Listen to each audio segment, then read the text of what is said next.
Claudia mengaku mendapat pelecehan seksual dari Razman Nasution. Hotman Paris bereaksi. Seorang wanita bernama Claudia Senduk mendadak memberikan pengakuan mengejutkan bahwa ia mendapatkan pelecehan seksual dari pengacara Razman Nasution di salah satu hotel di Medan. Pelecehan dialami Claudia saat ia menjadi asisten pribadi Razman Nasution.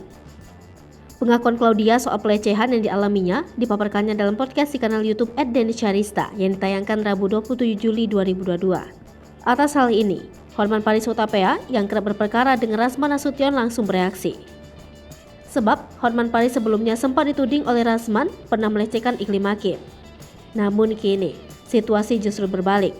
Perangai Razman Nasution yang melakukan pelecehan dibongkar mantan asisten pribadinya kepada Deniscarista. Sontak saja, Hotman Paris langsung menyindir telak Razman Nasution usai perangai musuhnya terbongkar.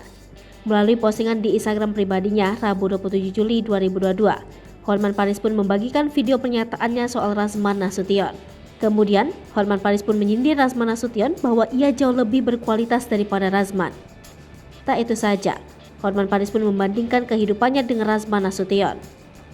Kemudian, Hotman Paris pun memperingatkan pengacara Razman Nasution untuk melihat podcast Deniscarista.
Hai pemirsa Selipopo TV, jangan lupa komen, like, dan subscribe, serta tonton terus berita-berita